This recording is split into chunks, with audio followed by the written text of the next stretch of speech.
Indo British advanced pain clinic నొప్పి మాయం surgery దూరం ఫర్ అపాయింట్మెంట్స్ 9155515563. నమస్కారం, వెల్కమ్ టు ఐ డ్రీమ్ ధర్మ మార్గం విత్ విచిత కార్యక్రమానికి స్వాగతం.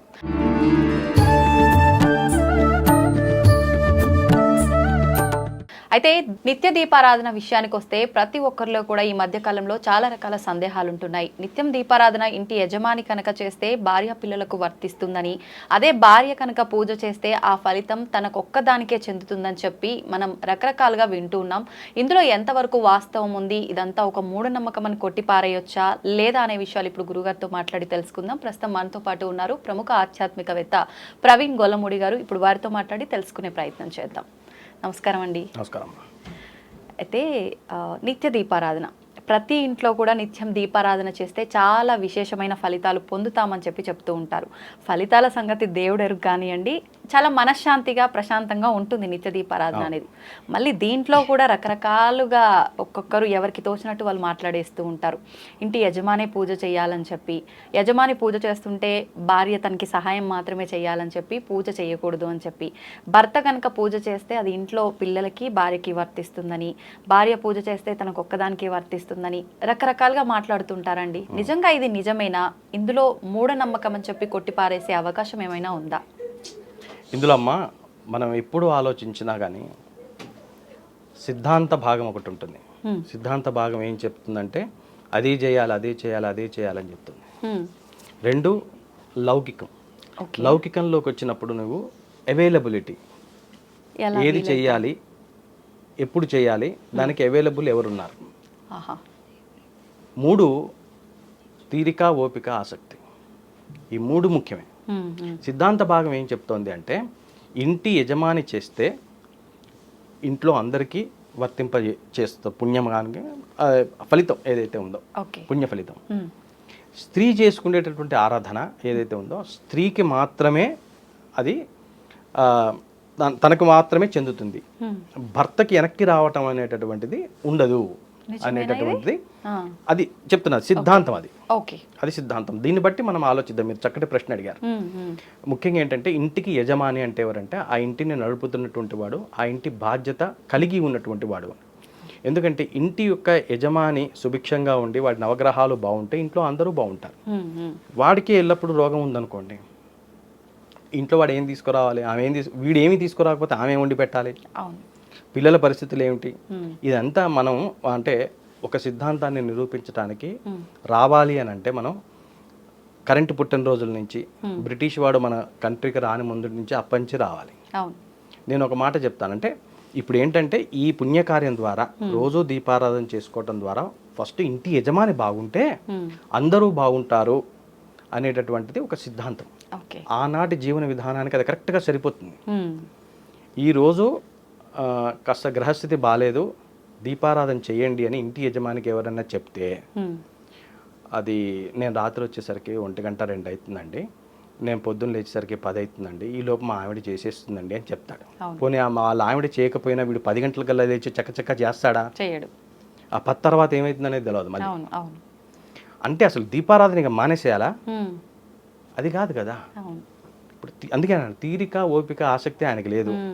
సిద్ధాంతం ఏం చెప్తుంది? ఆయనే లేచి చేయాలని చెప్తుంది. ఏంటి ఆయన ఏం చేయాలి మరి? పొద్దున్నే దీపారాధన చేయడానికి తిట్టి కొట్టాలా? పొద్దున్నే రోజు తవ్వు పెట్టుకోవాలా? దానికోసం లేదు.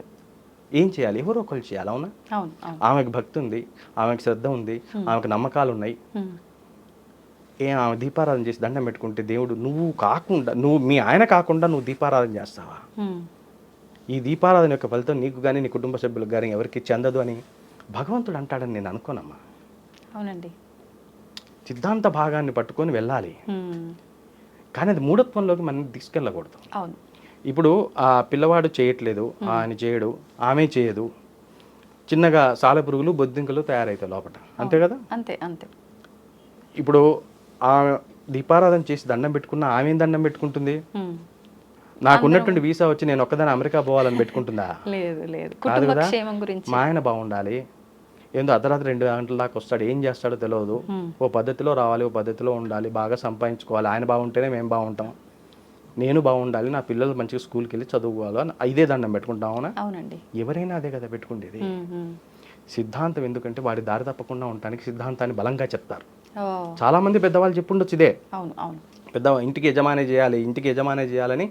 దీనికి చాలా డెన్సిటీ ఎక్కించి వోల్టేజ్తో చెప్తారు. ఎందుకు? ఫస్ట్ సహజంగా కూడా మగవాడికి ఇంద్రియ లోలత్వం ఎక్కువగా ఉంటుంది. వాడు ఫాస్ట్గా స్లిప్ అవుతాడు.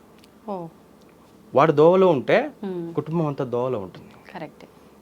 అమ్మ ఏం చేస్తుందో పిల్లలు చూస్తారో లేదో కానీ నాన్నకి పొద్దున్నే ఏం అలవాటు ఉంది అనేది మగపిల్లలు ముఖ్యంగా అబ్జర్వ్ చేస్తూ ఉంటారు. ఇప్పుడు ఏం చేస్తున్నాడు నాన్న పొద్దున్నే లేచి, ఆ ఆలోచన పెంచాలంటే సిద్ధాంతాలు ఎందుకు వచ్చినాయి? మన జీవన ప్రమాణాలు పెంచడానికే కదా. అవును. ఆ ప్రమాణం ఏ విధంగా వస్తుంది అంటే ఇంటి యజమాని కూర్చొని ఆ పని చేస్తున్నప్పుడు మా నాన్న ఇట్లా ఉన్నాడు కదా, నేనే పని చేయబడితే ఆ పని చేయకూడదు కదా అన్న ఆలోచన వాడి కొడుక్కి వస్తుంది. వాడు అలవాటు చేసుకుంటాడు. అమ్మ ఎప్పటి నుంచో అమ్మ చాలా చేస్తుంది, ఏమొచ్చినా ఎవరికి రావు, ఏమి అమ్మ చేసే వాళ్ళు లెక్కేసుకోరు. అమ్మ అంటే ఒక పని మనిషిలా భావించే వాళ్ళు కూడా ఉన్నారు. పొద్దున్న లేచిన దగ్గర నుంచి వండుతారు, చేస్తారు. అమ్మ చేస్తూ ఉంటుంది, మనం చూస్తూ ఉంటాం లాగా ఉంటుంది. అంతే. నాన్న చేస్తున్నాడంటే ప్రత్యేకంగా చూస్తారు. అవును అవును. పిల్లలు ఈ రకమైనటువంటి మైండ్ సెట్ తప్పనిసరిగా మగవాళ్ళకి కలగాలని, మగవాడి భక్తి కలిగి ఉండాలని చెప్పి, భక్తి కలిగి ఉన్నవాడు బయట తిరుగుతూ ఉంటాడు కదా. వెనకటికి బాగా స్వేచ్ఛ ఎక్కువ, ఇప్పుడు స్వేచ్ఛ అందరికీ ఉంది. అందుకే నేను చెప్పా, మన ప్రమాణాల గురించి మాట్లాడుకున్నప్పుడు వెనక నుంచి రావాలి. వెనకటికి ఆ అమ్మాయి గడప దాటిపోయిన వాళ్ళు ఎవరండి? వివాహం అయిన తర్వాత ఇంట్లోనే కదా. వీడు బయట తిరుగుతూ ఉంటాడు, వీడు ఏం చేసి వస్తాడో ఇంటికి తెలియదు. వీడిని కూర్చోబెట్టాలి ఫస్ట్. అంటే వెనకటి వాళ్ళ ఆలోచన చూడండి. అందుకోసం నేను భయపెట్టాలి. వీడే అరే నీ భార్య చేస్తే నీకేమీ రాదురా, నువ్వు చెయ్యి అందరూ బాగుంటారని చెప్పాలి. అని చెప్తే అది చేసుకుంటూ ఉంటే ఎట్లా, వాడికి ఒక రకమైన అసూయ బయలుదేరుతుంది. మరి నా పరిస్థితి ఏంటి, నేను చేయాలనేటువంటి ఆలోచనతో చేస్తాడు. కూర్చుంటాడు 2 నిమిషాలని. ఆ కూర్చోడంతో వాడి వికారాలు తగ్గుతాయి. ఒక 5 నిమిషాలు 10 నిమిషాలు కూర్చొని వెంటనే లేవంగా దీపారాధన అదో వెనకటి వాళ్ళ స్తోత్రాలు బాగా నోటికొచ్చేలేండి, ఈ మధ్య పని చేశారు. కానీ దాంతోపాటు ఏదో వాడికి వచ్చింది ఏదో 4 చదువుతాడు. ఈ రకమైనటువంటి స్థితి కల్పించాలి కుటుంబంలో అని చేసిందే కానీ, ఒక రకంగా చెప్పాలంటే మగవారి కంటే ఆడవారికి భక్తి ఎక్కువగా ఉంటుంది. తీరిక చేసుకుని అయినా సరే కూర్చుంటారు. పొద్దున్నే లేచే అలవాటు కూడా మగవాళ్ళ కంటే ఆడవాళ్ళకి ఎక్కువగా ఉంటుంది. అదేంటంటే డిఎన్ఏలో ఉండిపోయింది. అది పొద్దున్నే లేచి పని చేయటం అనేటటువంటి డిఎన్ఏలో ఉండిపోయి ఇప్పటికీ లేచేస్తూ ఉంటారు. ఆ రకమైనటువంటి భావనతోటి మగవాడిని కూర్చోబెట్టాలన్న భావంతో చేసినటువంటిదే కానీ, స్త్రీ చేస్తే ఆమెకి తప్ప పక్క వాళ్ళు ఎవరికి ఫలితం రాదు అనేది మనం సిద్ధాంత భాగంగా అనుకుంటే బాగుంటుంది. కానీ ప్రాక్టీస్లో ఇంట్లో మగవాళ్ళకి వీలు కానప్పుడు ఆడవాళ్ళు భక్తితో చేయటము తప్పు అయితే కాదు. అది కాదు, దాని మీద ఇన్సిస్ట్ చేయొచ్చుగా, మీరు చేయండి, మీరు చేస్తే బాగుంటుంది 10 సార్లు చెప్పొచ్చు కాక. ఎటు ఆవిడ గారు చేసుకునేటప్పుడు నేను చేస్తే నాకే కదా, నా కుటుంబానికి ఏమీ రాదు కదా అని ఆమె అనుకొని ఆమె కూడా చేయకపోతే అంటే పూర్తిగా రీడైరెక్ట్ అయిపోతుంది. ఆ సిద్ధాంతం ఎందుకు చెప్పబడ్డదో దానికి పక్కదారి వెళ్ళిపోతున్నాం మనం. కాబట్టి దీన్ని ఎలా ఉండాలంటే నా యొక్క ఇది చెప్తున్నాను, యజమానుడు చేయాలి ఫస్ట్, అది బాధ్యత అని చెప్పాలమ్మా. బాధ్యత పుణ్యాన్ని దాంట్లో జోడించడం కాదు, అది యజమాని బాధ్యత. అది ఏ పక్షంలోనైనా యజమాని చేయనప్పుడు యజమానురాలు చేయవచ్చు, ఆమె అధికారి. ఈ విధంగా ఇన్కల్కేట్ చేయాలి మనం మన పిల్లలకి. ఈ ఎడ్యుకేషన్ ఈ విధంగా పట్టుకురావాలి. అంతేగాని మనకి ఏమీ రాదు, అమ్మ చేసుకుంటే అమ్మ వరకే ఉంటుంది అనేటటువంటిది పిల్లగాడికి ఎక్కింది అనుకోండి, అమ్మ నువ్వు ఏదో చేస్తున్నావు ఏం లాభం అని వాడు అడిగాడు అనుకోండి, రేపు ఆమె ఎంత నొచ్చుకుంటుంది. ఆయన ఫలానా ఆయన చెప్పాడే నువ్వు చేసినా వేస్టే అనుకుంటూ ఈయన వెళ్ళిపోతున్నాడు అనుకోండి, ఈమెకి ఎంత లోకుగా ఉంటుంది. అరే నేను లేచి చేస్తుంది మీ అందరి సుభిక్షం కోసం, ఏ చేస్తే నేను చేయాలి, నువ్వు చేసినా వేస్ట్ అట అంటే ఎలా ఉంది ఆ మాట మీకు వినడానికి? చాలా ఇబ్బందిగా ఉంటుంది.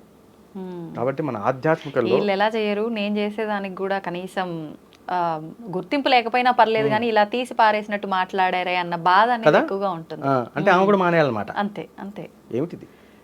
కాబట్టి సిద్ధాంతాలు చాలా ఉంటాయమ్మా, దాన్ని లైఫ్లోకి పట్టుకొచ్చేటప్పుడు చాలా మార్పులు చెందుతాయి. అవి ఆ మార్పుల్లో పాజిటివ్ ఉంటుంది, నెగిటివ్ ఉంటుంది. జాగ్రత్తగా అనాలిసిస్ చేసుకొని మన జీవితాల్లోకి తెచ్చుకోవాలి. చేసేవాడు ఎప్పటికైనా సరే భగవంతుడు ఒకటే గుర్తుపెట్టుకోవాలమ్మా, ఇంత చేసిన దేవుడికి ఇంతే, అది ఊరికే అయితే పోదు. ఇంత మీరు చిన్న కుక్కకి ఆహారం వేస్తేనే అది మళ్ళీ మనం కనబడితే మన గుర్తుపట్టి ఆప్యాయతగా ఉంటుంది. భగవంతుడు మర్చిపోతాడా? ఆయన దేవుడా అట్లా మర్చిపోతే? లేదు. ఇంకా మనకి ఆయనకు తేడా ఏముంది అప్పుడు?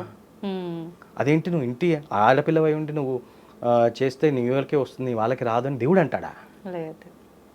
ఇవన్నీ ఇంటర్ప్రిటేషన్లో వచ్చేటటువంటి తేడాలు. అయితే ఈ మధ్య నేను ఇంకొక మాట కూడా విన్నానండి. ఆ, భార్య ఎవరైతే పూజలు చేస్తున్నారో ఒకవేళ భర్తకి ఇష్టం లేకుండా గనక ఆమె పూజలు చేసినా కూడా అసలు ఫలితమే ఉండదు. ఆయన ఒకవేళ నువ్వు ఎందుకు ఈ హడావిడి హంగులు చేస్తున్నావు, ఈ పూజలు చేస్తేనే నిన్ను దేవుడు అలా చూస్తాడా ఇలా చూస్తాడా, ఏ పూజలు చేయని వాళ్ళు బాలేరా, ఏం అవసరం లేదు నువ్వు చేయకు అని కనుక భర్త అంటే ఆ భార్య పూజ చేసినా కూడా ఫలితం ఉండదంట అని చెప్పి నేను ఒక మాట విన్నాను. ఇది నిజమే అంటారా? పర్మిషన్ తీసుకోవాలా భర్తని భార్య పూజ చేయడానికి కూడా? అయితే గృహస్థాశ్రమ ధర్మానికి ఇబ్బంది వచ్చేటటువంటి పూజలు మనం చేయకూడదని చెప్పారు. ఇవి పాజిటివ్ మైండ్ సెట్లో చెప్పినవి కాదు. ఇప్పుడు ఎవరో ఒక అఘోరా కనపడింది, అఘోరా అనే ఆమె రకరకాల పూజలు చెప్తోంది, దానికి ఇంట్లో లేడీ అట్రాక్ట్ అయింది అనుకోండి, అఘోరాలు భరే చెప్తున్నారు వాళ్ళు చెప్పినవని మన ఇంట్లో చేసేద్దామంటే భర్త అడ్డుపడచ్చు. ఎందుకంటే అది గృహస్థాశ్రమ ధర్మంలో రావు, అవి తిరియక్ మార్గంలో చేసేటటువంటివి, అవి ఇళ్లలో చేసేటటువంటివి కావు. దానికి భర్త అడ్డు చెప్పినప్పుడు భార్య ఆగిపోవాలి. మామూలుగా పశువు కుంకుమలతోటి తీర్థప్రసాదాలతోటి సత్యనారాయణ స్వామికి లలితాదేవికి విష్ణు సహస్రనామం చదువుకోవటానికి దీనికి భర్త గారు ఒప్పుకోవటం ఎందుకండి? అయితే ఒక్కటి, కొన్ని ప్రమాణాలు ఉంటాయి ప్రతి కుటుంబంలో. ఒక ప్రత్యేకమైనటువంటి వ్రతము నోము పూజ చేసినప్పుడు ఇంట్లో చెడు జరుగుతుంది. ఒక్కసారి కాదు, అనేక సార్లు జరిగి ఉండవచ్చు గాక భర్త వారి వంశంలో. అది గమనించినటువంటి పెద్దలు లేదు ఇంకా ఈ ఫెస్టివల్ని మనం జరుపుకోవద్దు అని అంటారు. అని అన్నప్పుడు దాన్ని వారింటి కోడలు అయినటువంటి నువ్వు మన్నించవలసి ఉంటుంది. ఎందుకంటే దానివల్ల ఏమైనా చెడు జరిగితే మళ్ళీ తట్టుకునేటటువంటి ఓపిక తీరిక ఆసక్తి మనకు లేవు. కానీ మనం చేసేవి కూడా పుణ్యకార్యాలు భగవంతుడి కోసం చేస్తున్నాము, దానివల్ల ఏదో చెడు జరిగింది అనేది ఎంతవరకు నిజమంటారు? మనం భగవంతునికి చేసేది అది మంచిగా ఉపయోగపడకపోయినా చెడు చేస్తుంది అనేది అయితే మన ధర్మంలో లేదు కదా. ఆ చెడు కానీ రిపీటెడ్ అబ్జర్వేషన్లో దానికి కారణం మనకు తెలియకుండకపోవచ్చు. ఎవరన్నా ఇప్పుడు లెటెస్ట్ సే దట్, ఇప్పుడు నేను ఒక చిన్న ఎగ్జాంపుల్ చెప్తాను. మా రిలేటివ్స్ని ఒకళ్ళ ఇంట్లో దీపావళి జరుపుకోరు. కారణం ఏంటంటే దీపావళి రోజు 2 తరాల క్రితం ఒక ఆయన చనిపోయినాడు, తర్వాత తరంలో కూడా దీపావళి రోజు మరో ఆయన చనిపోయాడు. అంటే దీపావళి రోజు ఆ కీడు కొడుతోంది ఆ వంశానికి.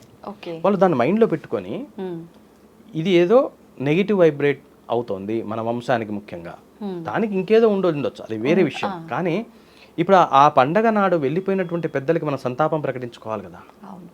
మనం సెలబ్రేట్ చేసుకోవటం ఎట్లా, ఆపుదాం అన్నటువంటి దాంతో ఒక జనరేషన్ ఆపుతారు, రెండో జనరేషన్ ఆపుతారు, మూడో జనరేషన్ వాడికి అసలు ఎందుకు ఆపారో తెలియదు, వాడు ఆగిపోతాడు అంతే. ఎందుకు ఆపుతారు నీకేంటే ఎవరో మా ఇంట్లో లేదు, ఇంక వీడికి రీజన్ తెలియదు. మూడు తరాలు దాటిపోయిన తర్వాత ఇన్ఫర్మేషన్ పాస్ ఆన్ ఉండదు, ఇంకా ఒక్కటే మిగులుతుంది బాటం లైన్, చేసుకోకూడదు అచ్చి రాలేదంట మాకు, అది కలిసి రాలేదు, దాని రీజన్ తెలిసి ఉండకపోవచ్చు కాక ఆ విధానంలో ఆపటమే. కానీ ఇంకోటి చెయ్యకూడనివి చేయటం ఒకటి, రెండు అచ్చికి రాని మీరు అన్నటువంటి మాట ప్రకారంగా అదేంటంటే ఒక భయం అనమాట. మళ్ళీ అట్లాంటి రిపీట్ అయితే మనం తట్టుకోలేము కదా. ఈ బోల్డ్ పండుగలు ఉన్నాయి కదా, ప్రతి నెల ఓ పండుగ మనకి, ఈసారి కాకపోతే వచ్చేసి ఇంకో పండుగ చేసుకుందాం, సెలబ్రేట్ చేసుకుందాం, దానికి ఇబ్బంది లేదు అనేటటువంటి త్యాగ ధోరణితోటి మాట్లాడే విధానం. కానీ అసలు భర్త యొక్క ఇంకోటి గృహస్థాశ్రమ ధర్మంలో ఉండేటటువంటి సౌఖ్యాలు సుఖాలు ఏవైతే ఉన్నాయో, ఇప్పుడు కొంతమంది కొద్దిగా ఎక్కువ చాదస్తంగా ఉంటారు. లేడీస్లో చాలా మందిని చూస్తాను నేను కూడా, జనరల్గా కూడా పర్వర్టెడ్ ఉంటారు. ఏమండి ఏకాదశి వస్తే రేపు పొద్దున దాకా ఏం తినకూడదు, నేనేమి వండను, మీరు ఏమి తినకూడదు అంటారు. నేను వేరు పడుకుంటాను, ఏకాదశి వచ్చిందంటే నేను వేరే పడుకుంటాను, నేను కింద పడుకుంటాను, లేకపోతే మీరు దగ్గర రావద్దు, నేను మీ దగ్గర రాను. ఇవి ఎక్కువైపోయినాయి అనుకోండి, ఇవి కొంతవరకు ఓకే, కొంతవరకు అందరూ యాక్సెప్ట్ చేస్తారు. ఈ హడావిడి ఎక్కువైపోయింది అనుకోండి, అసలు గృహస్థాశ్రమ ధర్మం దాని యొక్క ఎంజాయ్మెంట్ అనేది ఇంట్లో మిస్ అయిపోతుంది. ఇది ఎట్లా కంట్రోల్ చేయాలి? అందుకోసమని అంటే నా డౌట్, ఈ చాదస్తం వెనకటికి ఆడవాళ్ళకి ఇంకెక్కువగా ఉండేదన్నమాట. అందుకోసం అని చెప్పి భర్త యొక్క పర్మిషన్ తీసుకొని చేయడం ద్వారా ఈ డిస్టర్బెన్స్ కొంతవరకు తగ్గుతుంది, అసంతృప్తులు తగ్గుతాయి అనేటటువంటిది. ఇంకోటి ఏంటంటే మన పర్వదినాల్లో అన్నిట్లో ఉపవాసం తప్పనిసరి. వెనకటికి అన్నీ కూడా మనవి మొత్తము కంబైన్డ్ ఫ్యామిలీస్, ఇంట్లో 20 మంది 30 మంది, ఎవరికి వాడు ఉపవాసం చేసుకుంటుంటే ఎవరికి ఓపిక లేకపోతే వంట వాడు చేయాలి, అంతే. చాలా ఫ్యాక్టర్స్ ఉంటాయి. అందుకే ఇంట్లో మగవాళ్ళ పర్మిషన్ తీసుకొని చేయండి, దానివల్ల కొంతవరకు డిస్టర్బెన్సెస్ ఏదైతే ఉన్నాయో గృహస్థాశ్రమ ధర్మంలో ఆ కంఫర్ట్నెస్ మనం క్యారీ చేయొచ్చు. ఇట్లాంటివి అయి ఉంటే తప్పించి కొంపలు మునిగిపోయేంత ఏమీ ఉండదు. ఆ విధంగా అర్థం చేసుకోవాలి. చాలా చక్కగా వివరించారండి. ధన్యవాదాలు. Thank you.